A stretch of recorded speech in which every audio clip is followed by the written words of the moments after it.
Chaos rarely announces itself. Sometimes it enters quietly, uninvited, unwanted, unavoidable.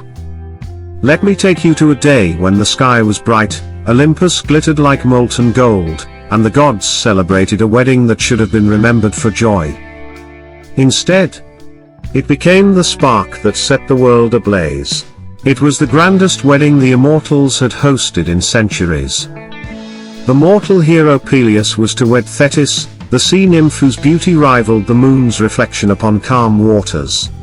Every god, every goddess, every celestial being was invited. Every god. Except one. Eris.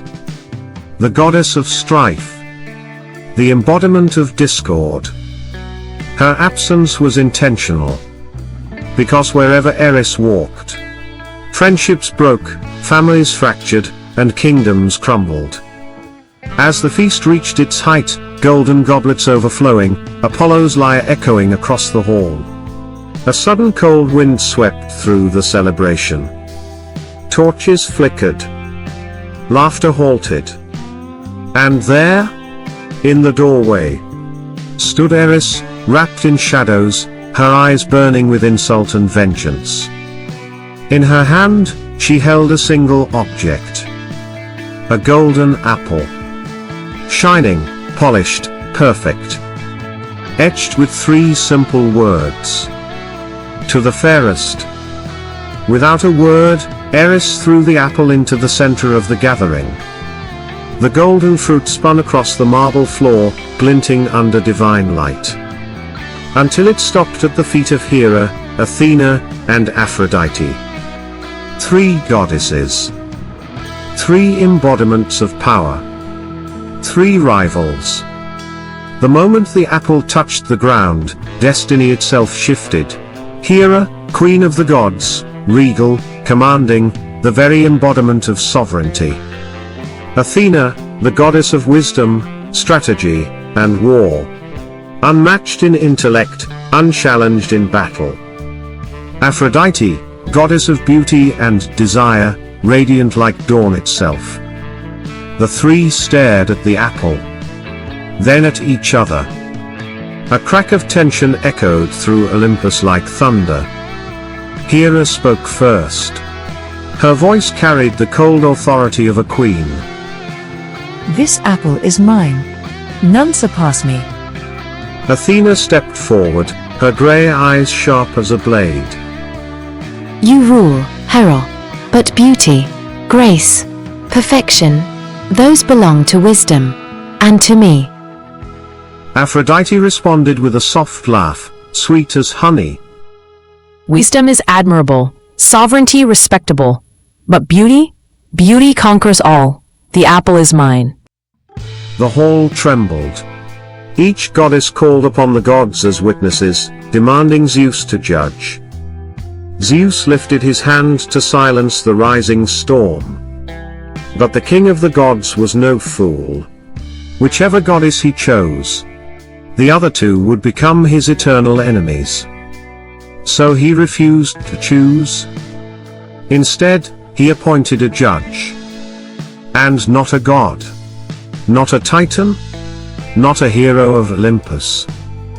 But a mortal. A young man whose fate would soon reshape the world. Paris, Prince of Troy? Far from Olympus, amid the quiet slopes of Mount Ida, lived Paris. Unaware of his royal birth. Unaware of the prophecy that marked him.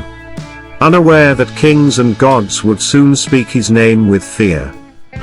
He lived as a simple shepherd, gentle, thoughtful, fair in judgment. A man who avoided conflict yet possessed a natural sense of justice. One afternoon as he tended his flock, sunlight suddenly scattered into golden dust. The sky split open. And 3 goddesses descended upon him, accompanied by Hermes, the messenger.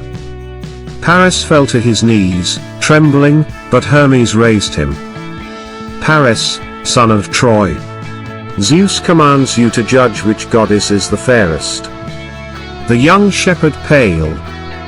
Me, a mortal. How can I judge the immortals? But it was too late. Fate had chosen him. Hermes presented the golden apple. The three goddesses stepped forward.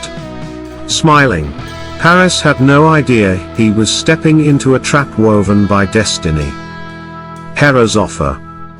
Hera approached first, towering with regal strength. Her voice was thunder wrapped in velvet. Paris, choose me, and I shall give you what mortals crave most, power. I will make you ruler of Asia.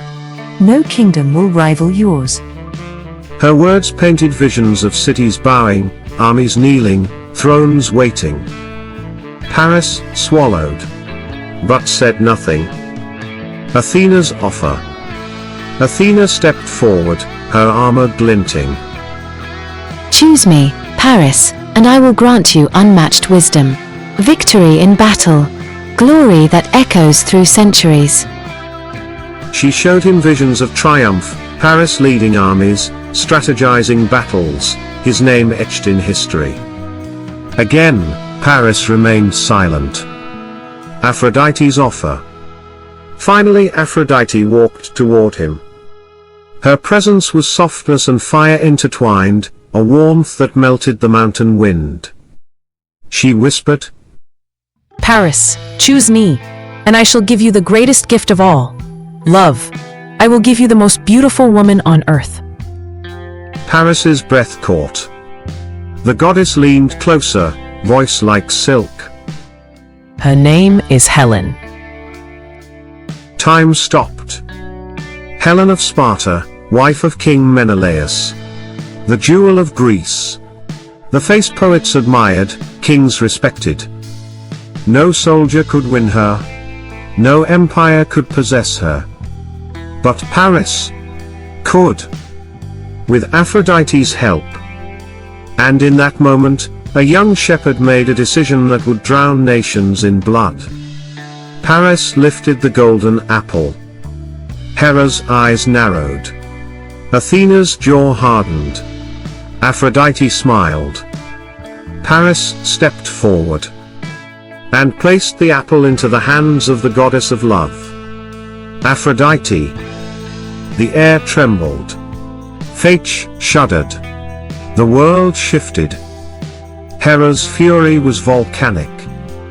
Athena's disappointment was a blade. Both goddesses turned away in wrath, and in that twist of resentment, the seeds of the Trojan War were sown. Aphrodite touched Paris's cheek. You have chosen well, and I will keep my promise.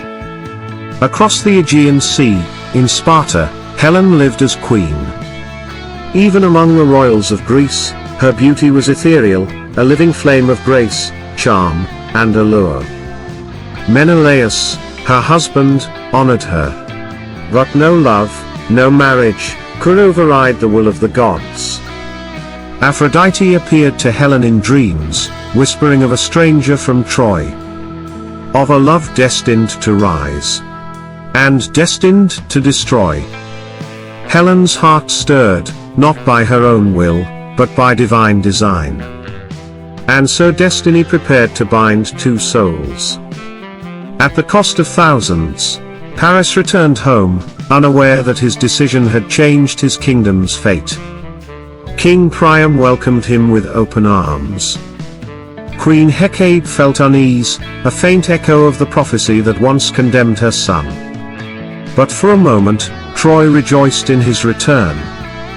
And Aphrodite whispered to Paris.